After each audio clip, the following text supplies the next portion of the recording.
Formal greetings, everybody. Today, I'd like to begin our exploration of my recent research by guiding you through its central claims and the methodological foundations I relied on, both of which are encapsulated in, but not confined to, the Death of the Covenant Code, capital punishment in Old Greek Exodus in light of Greco-Egyptian law. Very stunning title, I see. Typical dissertation title. Okay, in the next 15 minutes or so, I hope to be able to orient you to the nature of the inquiries, but also outline the shift in perspective that I propose regarding the legal materials of chapters 21 to 23 in the Greek translation of Exodus. I will focus my attention on laws dealing with capital punishment, as I do in my monograph. I have also, for your information, just recently completed an analysis and first draft of commentary on all of the Greek Covenant Code, and that work has in many places continued to bolster the conclusions of my monograph that we are discussing today. Moreover, as you will see in a moment, some of my claims extend beyond Greek Exodus into the legal materials in the rest of the Septuagint Pentateuch.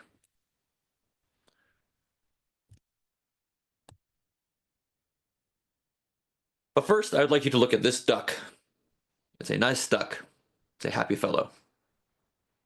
And now, I would like you to look at this yellow duck, and also the same duck, but it's black in color beside it.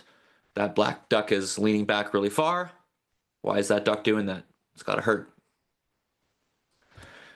Now, some of you might be familiar with the psychological phenomenon known as multi-stable perception. Those curious images which shift from one thing to another depending on how one views them. And of course, that is what I'm referring to and guiding you in by showing you these images of both ducks and rabbits. Rabbits here as well, so it's not just a duck. The lesson these images teach us is that our perception can be shaped or even constrained by suggestion. Tell someone it's a duck and they might never see the rabbit. My monograph contends that a similar perceptual conditioning has taken place in the field of Septuagint studies. Scholars have often approached the Greek text of Exodus with a deep and often unquestioned deference to the presumed meaning of its Hebrew parent text. If the text looks like a Hebrew text, then it must be a Hebrew text in Greek garb. We've often conditioned ourselves to see the Hebrew meaning reflected in the Greek, overlooking subtle yet substantive translational differences from that source text.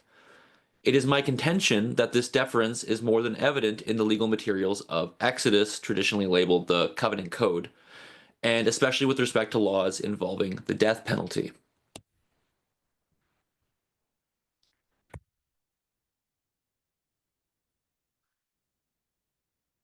For those who don't know Hebrew and Greek, I know there's some who might not have proficiency in both languages. I've color-coded the repeated term for the death penalty in Hebrew with the teal color, and the translations where the meaning is the same, also with teal.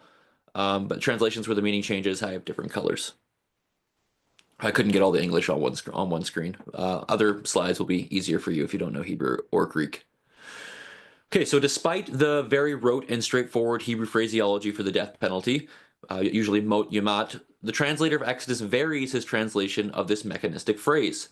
In fact, such variation also appears sporadically in the rest of the Greek Pentateuch's legal materials.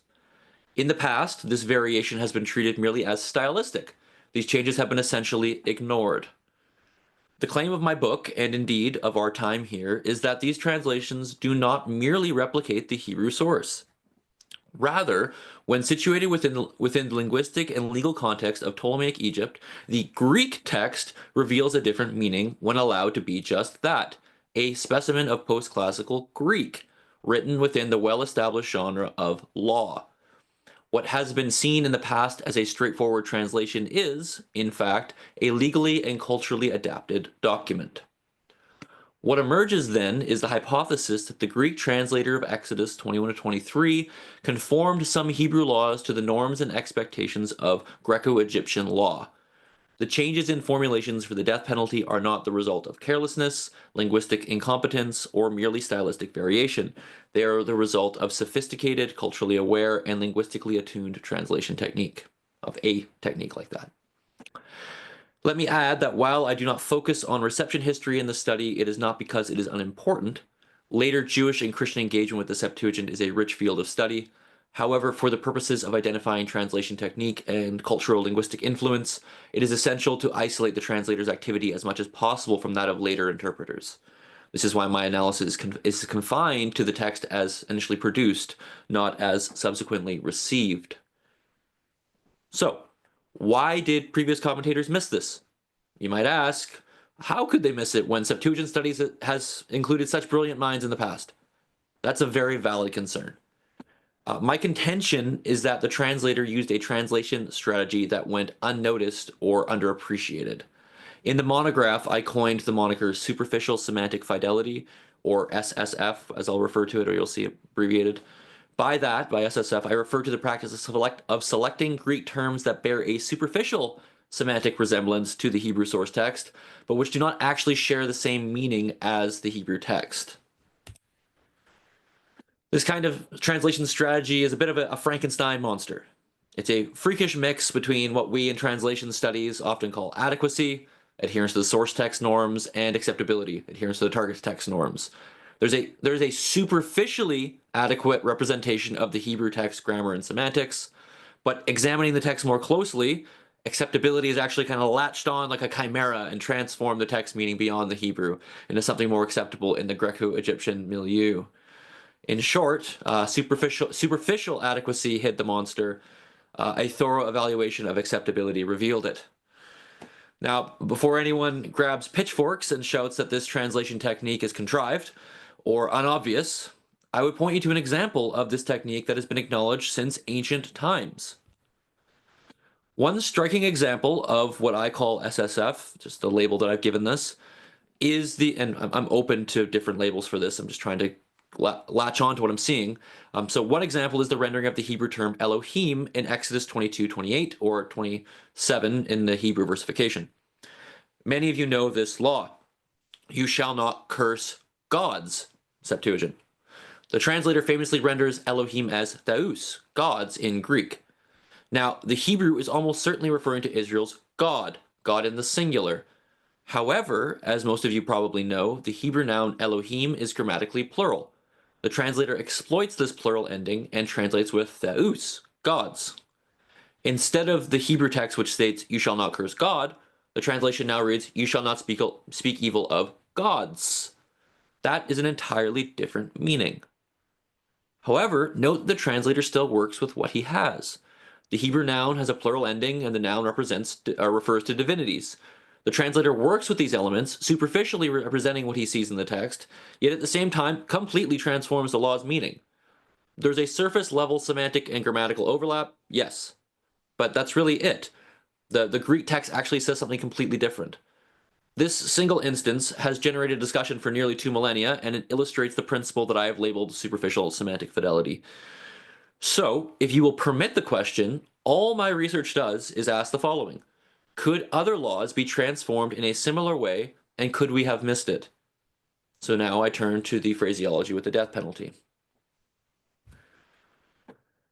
The Hebrew phrase mot yamat, he shall surely be put to death, is rendered both as thanato thanatousto and thanato teleftato, as well as with pros epothenite and thanato epoktenite, all in the same set of laws.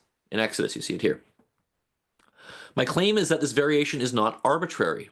As I argue in chapter 2, the text which you read in preparation for the seminar, the former phrase thanato thanatousto aligns with classical and Greco-Egyptian legal terminology for the death penalty in legal discourse.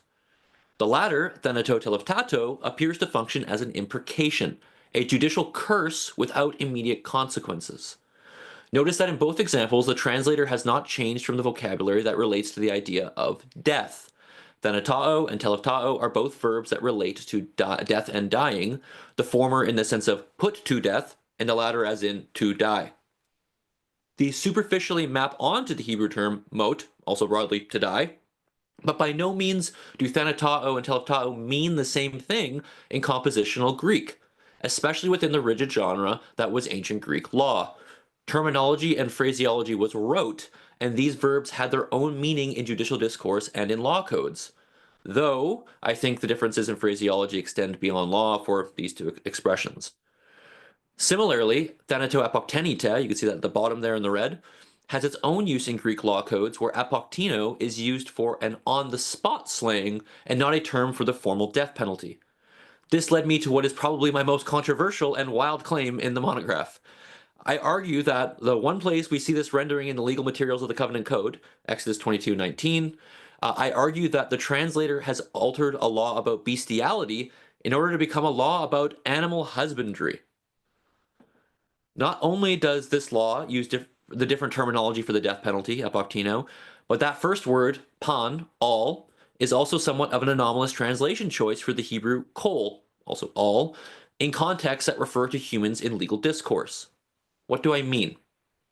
Well, again, the translator does superficially represent the Hebrew text. Both the Hebrew and Greek mean all.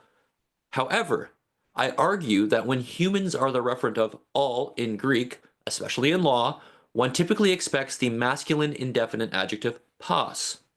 Languages have different genders, right? For those of you who haven't studied this kind of thing, and you can have different genders to indicate different things.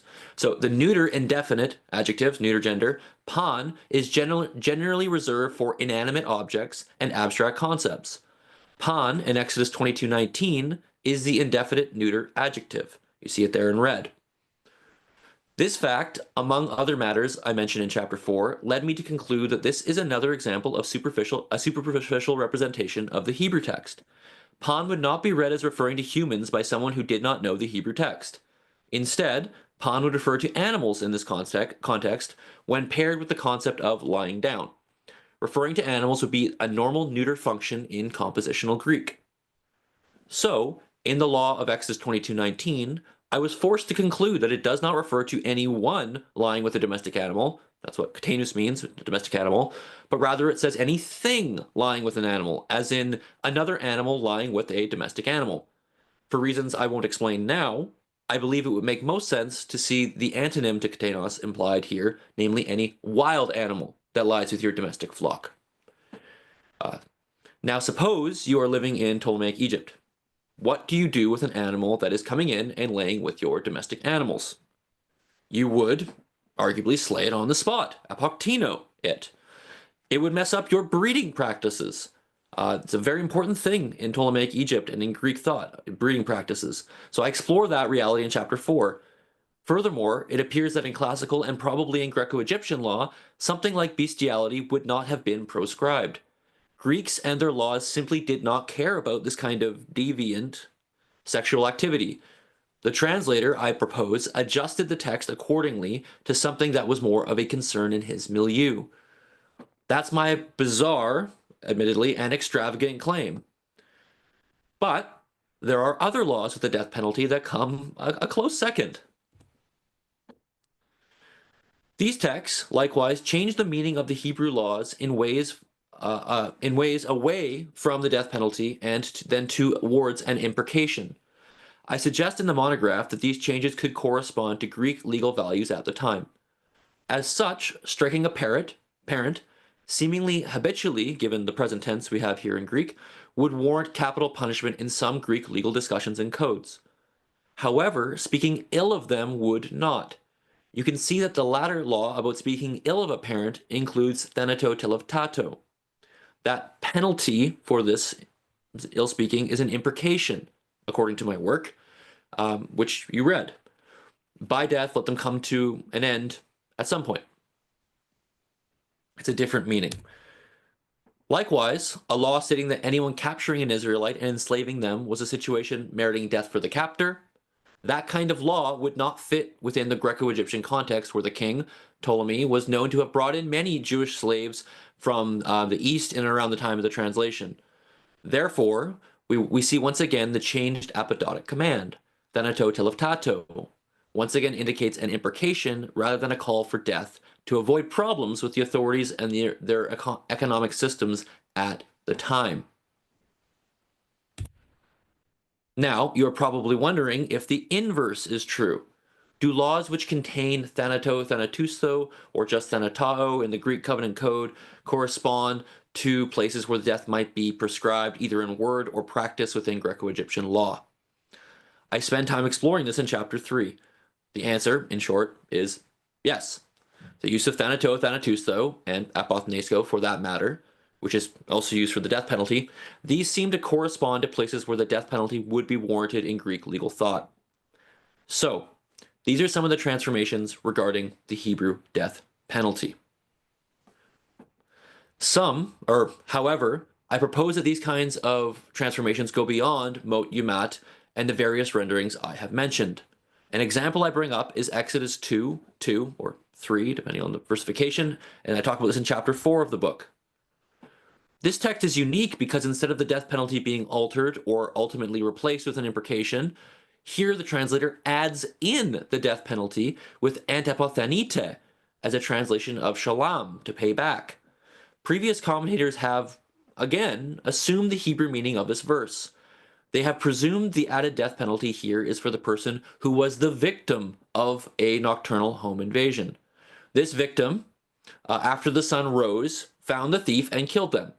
Because the victim killed the thief in daylight, the penalty of 21:12, Exodus 21:12, is applied to them, namely that anyone who strikes someone and that person dies, they shall be put to death. This interpretation of 22:3 is the usual reading of the Greek text, following what could be the logic of the admittedly ambiguous Hebrew. However, I claim that the grammatical subject of antepothenite is not the victim of the theft, but is instead the thief. That thief should die for their nocturnal breaking and entering. And you'll see where this is going now, that is in fact a regular penalty for nocturnal theft in classical Greek law. It is, however, less clear if that is the case in Greco-Egyptian law. If my reading is correct, for its justification, we can talk afterwards, then this addition of the death penalty into the Greek text is a place where the translator adds in the death penalty in accord with Greek values apart from direct warrant in the Hebrew text. These are some of my main claims in this monograph.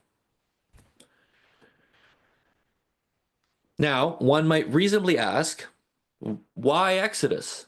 Why would this book in particular be the site of such transformation? To that, I am honestly not sure how to answer, and we'll talk more about this after, I'm sure. In the monograph, I propose a few reasons that the translator might have felt compelled to make these changes, should they be sourced in the translator and not in a previous interpretive stream that he inherited. We can look to the legal world of 3rd century Egypt for help. I interpret the Greek translation as a text produced in the 3rd century BCE and in Egypt, and I treat it as the production of a translator embedded in a multilingual, multicultural, and legally pluralistic environment. There was in fact a period marked by legal pluralism.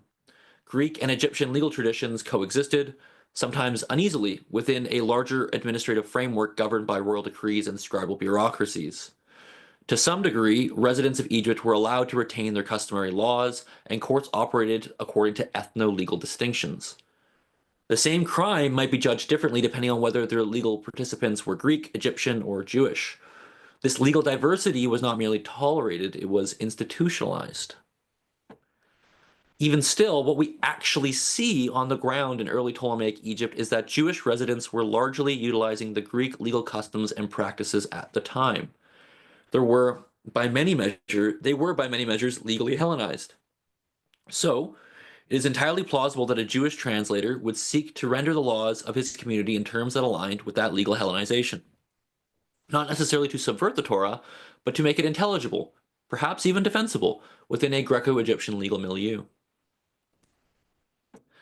And, honestly, I don't think the translator of Exodus was alone. I think other Pentateuchal translators show signs of similar adaptations. Except for the translator of Deuteronomy. He's weird, and Jean can have him. Jean's writing a commentary on Septuagint Deuteronomy, if you didn't know that. Finally, what does all this mean for how we interpret the Septuagint? First of all, it reminds us that fidelity in translation is not a binary. The translator of Greek Exodus was both faithful and innovative.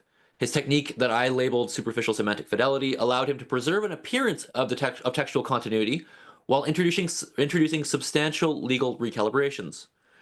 For this reason, we ought to be very careful when reading the Greek Pentateuch and take the time to analyze the text from the perspective of post-classical Greek, including its various genres and registers, before we simply posit a straightforward replication of the Hebrew source text. Further, my study contributes to our understanding of the Jewish diaspora in Egypt. It suggests that some Jewish translators were not only bilingual, but also legally bicultural, capable of negotiating the space between Torah and Ptolemaic decree, between Israelite tradition and Greco-Egyptian law. My conclusions also ask us to consider what kind of authority the laws of the Torah had in the 3rd century BCE. In fact, my work would situate the translator of Exodus as the only Jewish text to remove an item from the list of scriptural capital punishments in the Second Temple period, as far as I'm aware. So, the duck and the rabbit. In viewing Greek Exodus solely through the lens of the Hebrew, I suggest that we have conditioned ourselves to see a duck, a faithful rendering of the Hebrew law. But when we take a step back and we consult post-classical Greek sources, including legal codes and discourses, look, a rabbit, an adaptation, a transformation of the Torah for a new world. Thank you. All right. Thank you very much, Joel. And now we'll turn it over to Max, who I'm sure has a few questions for you, and look forward to your discussion. Yeah, first of all, thanks, Sean. First of all, thank you for your talk. And I think it's also, I really appreciate the opportunity to get into this,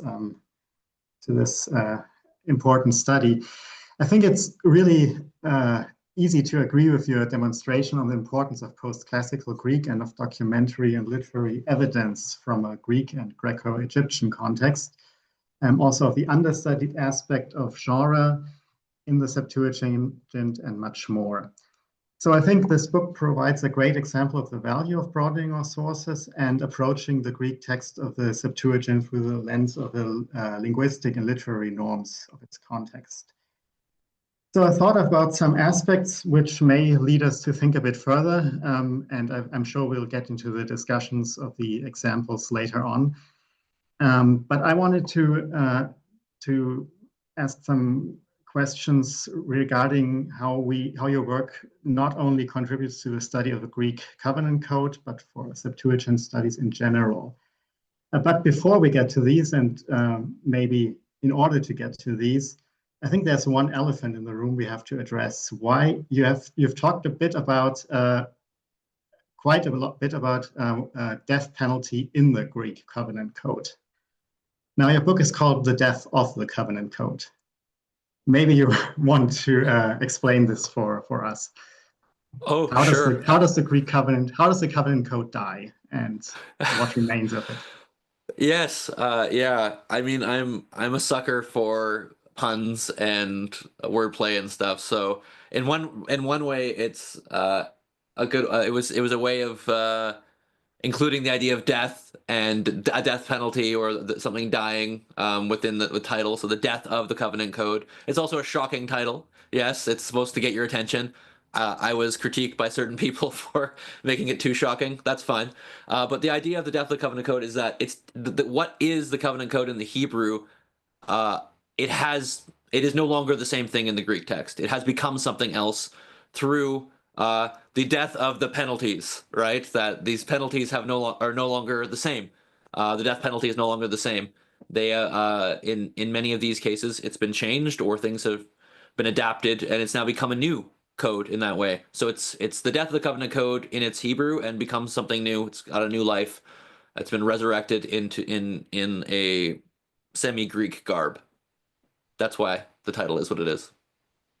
Yeah, thanks. I thought we had to get that out of the way first. So first of all, so to get to your work more specifically, first of all, the question of superficial semantic fidelity you talk about. You make a very good point for this in your examples, and especially show how it is possible to read these texts from perspective of the Greek legal system. And you do mention there are a number of possibilities of the same phenomenon at work in the legal materials in Exodus, Leviticus, and Numbers. So here, of course, these would be also very, very interesting to talk about. I'm very interested in how you view the narrative parts of Exodus and maybe perhaps Genesis through this lens.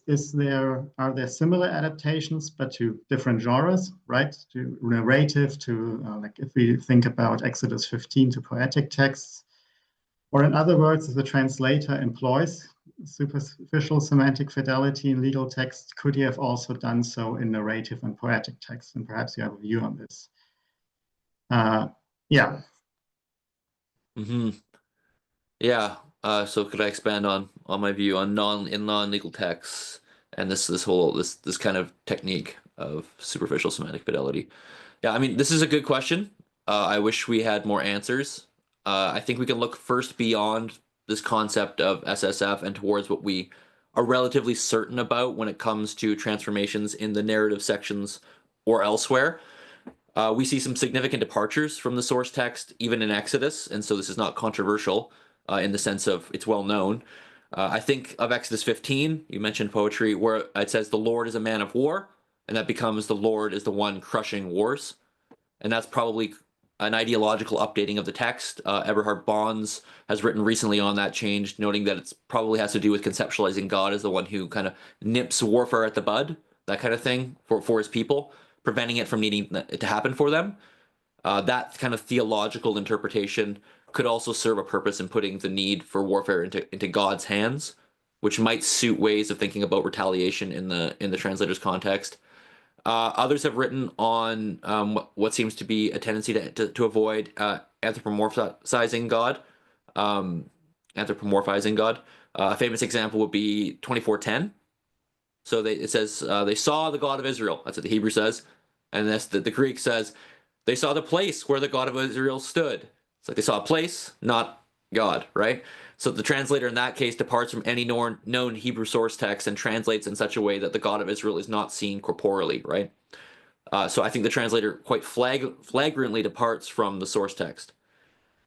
Those would be examples of where the translator blatantly departs from the source text, but they aren't examples of what I'm saying necessarily, right? With SSF, they document that the translator, and by extension the translators of the Pentateuch or elsewhere, can depart from the source text for ideological reasons.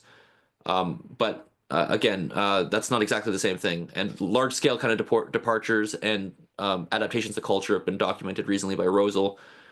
But we do find, do we find things like SSF in the narratives and poetic contexts? That's what you're asking, and I'd say it's actually hard to tell. I spent the better part of a decade reading laws, so this is kind of I'm not in the narrative portions as much. You could look at something like Exodus 3:14. There's a pretty famous translation there, where it's where the revealing of the divine name, right? So you got the Ehya Asher Ehya, I will be what I will be, and then in Greek you've got ego imi haon, I am the being or the one being. So it's a famous passage. The translator knew that the Hebrew text, what it said, and could have translated like a relative clause there without a problem, but instead he transforms the imperfective verb into a relative clause, what I will be, right? Into the one being, ha'on.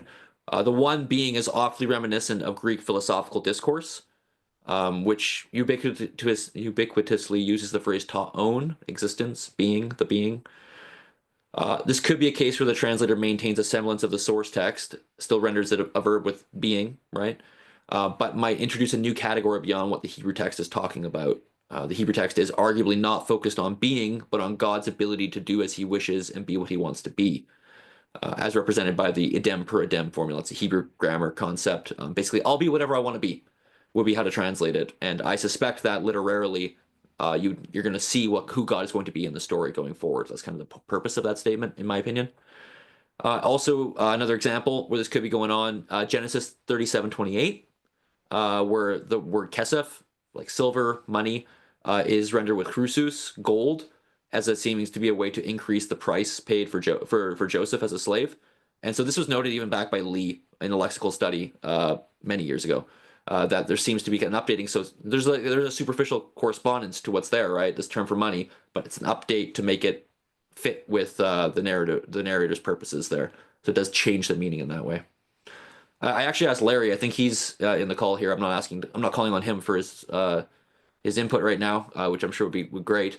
But I asked him if he had other examples of this, and he said he could find things that he thinks might represent it, but we're still thinking it through. So yes, I think we might be able to see some things in other genres akin to what I document in my work on law. But a lot of this is in your hands, everyone. It's up to us to continue on and to see if these kinds of things hold up, this kind of claim holds up elsewhere. We have to look at things from the lens of post-classical Greek and make sure that the translation says what we think it says. So I suggest we go back to these texts and reread them.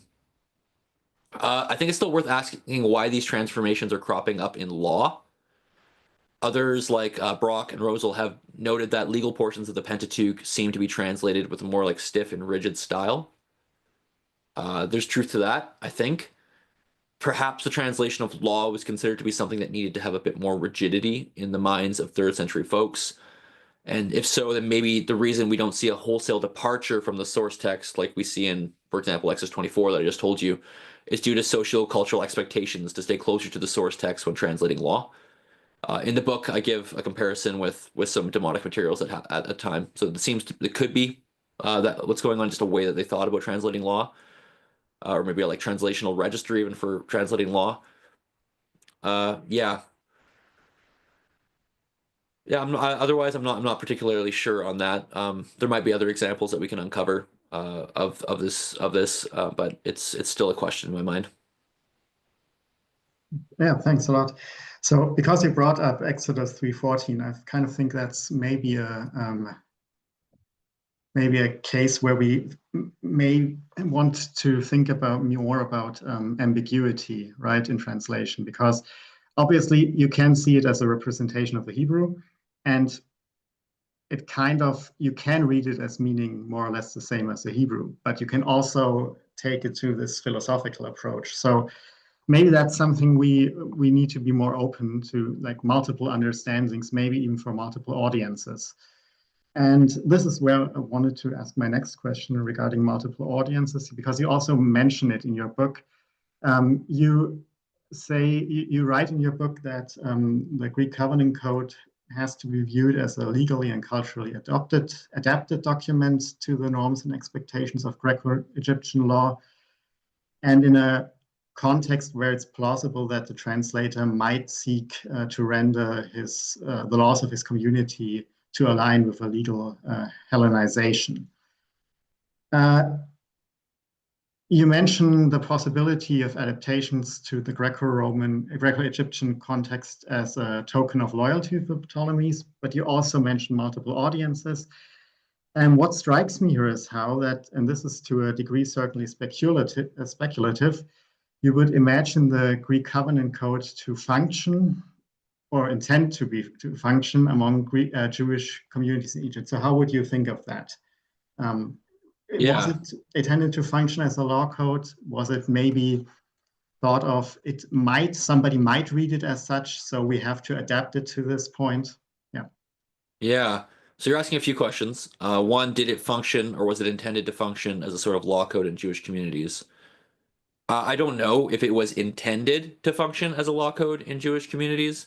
Others have hypothesized this, like Malay Modrzewski. I mentioned in my work in the first chapter that Jews had the ability to bring their laws to court for potential use in civic matters. In theory, so this could happen, right? Using it as a law code, and that makes sense in the milieu. We have one instance, arguably from the 3rd century, where we see a Jew potentially drawing on their ancestral laws. So as like written and as the pen hit the paper, so to speak, I don't know if the translator intended for these laws to be used in Jewish communities. However, it seems likely to me that the translator might have expected that they would get into those communities for legal use, like almost no matter what. That would be an inevitability of translating Jewish laws into Greek. I say this because Greek courts use Greek documents to render decisions. If a Jew brought their law in Greek, they could use it.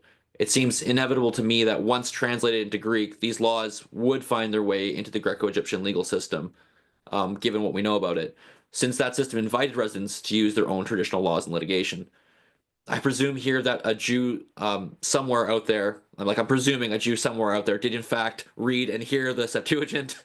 I think if we could say anything about the audience of the Septuagint, and we cannot say much, at least one Jew heard the Septuagint at some point. Like that was like going to be an intended, they're going to hear it, or at least one. And that means that laws could get introduced into the legal system. So it's possible that the translator's choices were very much reactionary to that reality, rather than being like systematic and bringing in Greek or Ptolemaic legal values. I talk about how integration between cultural identities would not be problematic at the time in chapter 5 of the book.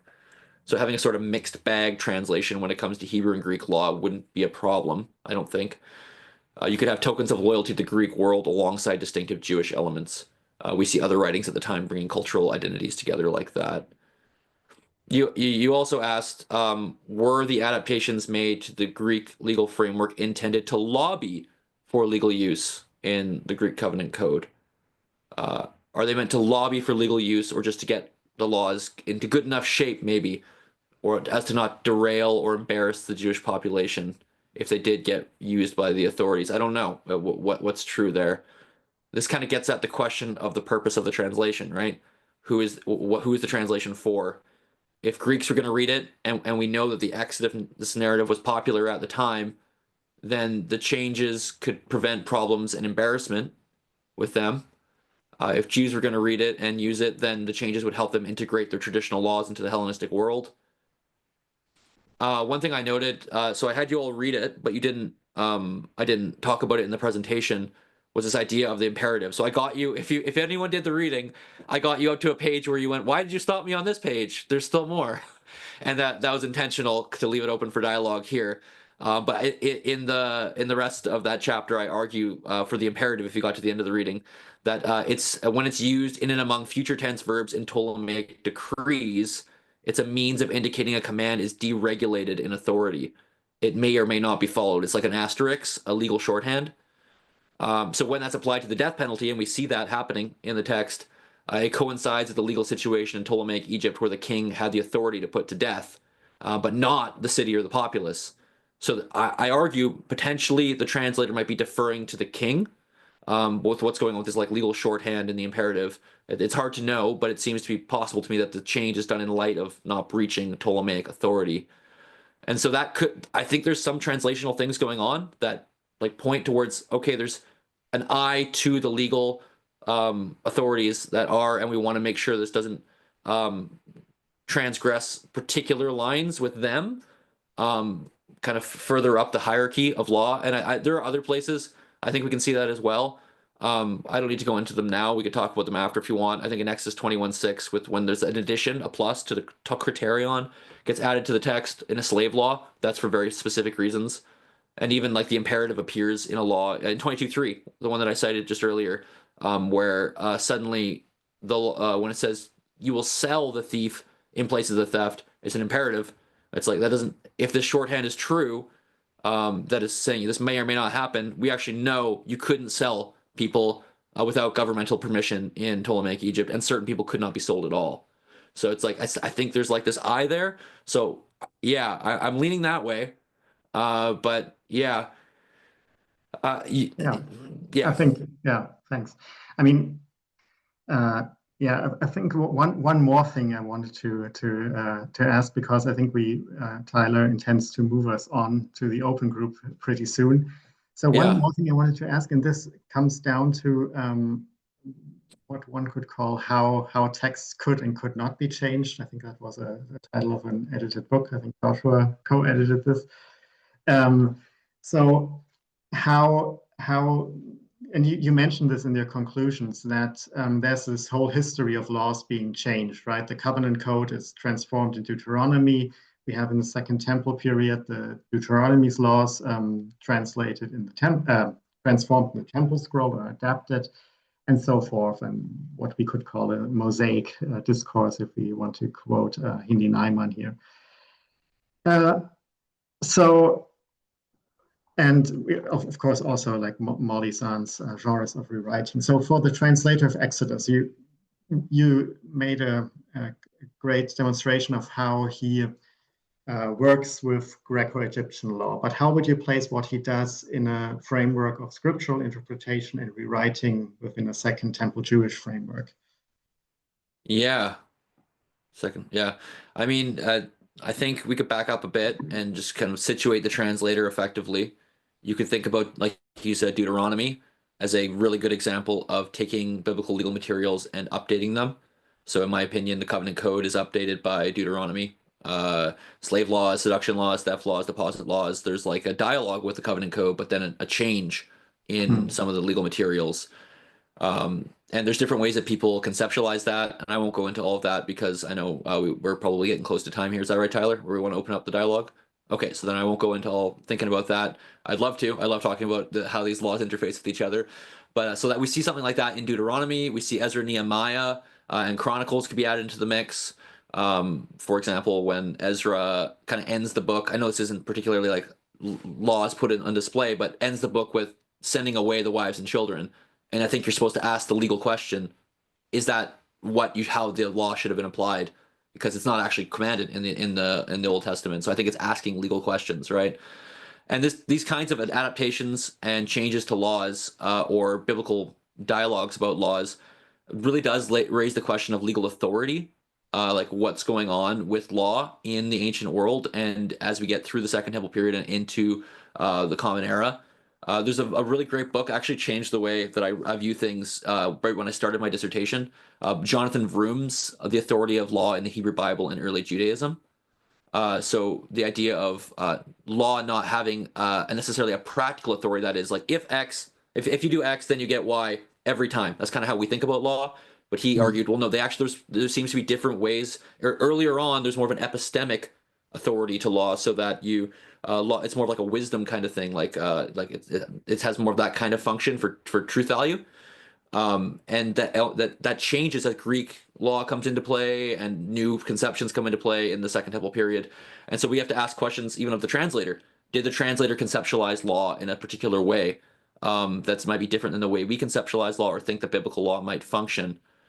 And maybe there's like a Hellenizing bent going on there. And we see other Hellenizing documents in the 3rd century, like Jewish documents, arguably Ezekiel's exegoge, Artapanus on the Jews, like these kind of Hellenizing bents going on. You can think about Job, right? Pardon me? What was Old that? Greek Job, maybe. Yes, yeah. One. Oh, yeah. Another good example. And then even like Jubilees is going to kind of go the other way, like very much against Hellenization. Don't eat with the Gentiles even. That's like, oh, that's not even in the Old Testament. So there's like these kind of more strict readings. So I don't think there's one particular way we can view rewriting or these kind of adaptations in the Second Temple period. It's far broader than that. You can even think of the Dead Sea Scrolls. I actually went through all the Dead Sea Scrolls and did a comparison with my findings to see if there's like exact matches with like legal reasoning or legal changes, and I couldn't find them. That's not to say there aren't recalibrations and reconceptualizations in the Dead Sea Scrolls, which could be similar, or even the Targums for that matter. But rather, the same interpretive choices are not made.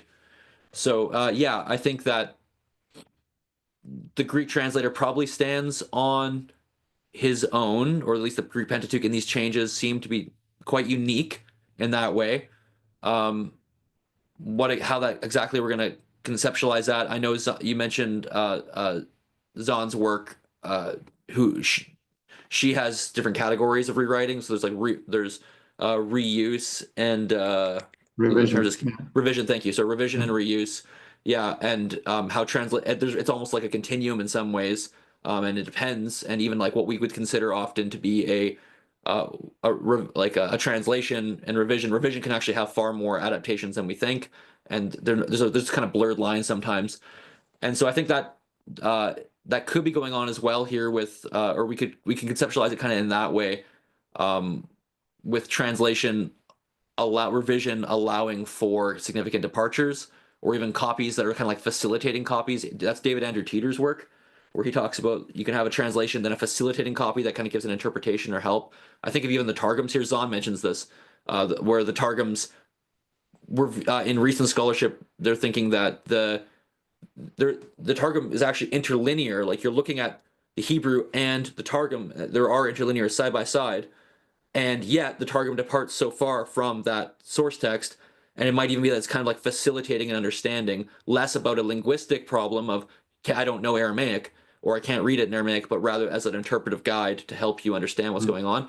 And that's like even in the similar kind of like more strict representation where you're going to be following with certain fidelities, serial fidelity, that kind of thing, to the source text. So I think that I think it's fitting within that, but I do think it's an odd man out in that the changes are pretty significant and different than what we see in other Second Temple documents. I'll stop there to let dialogue open up.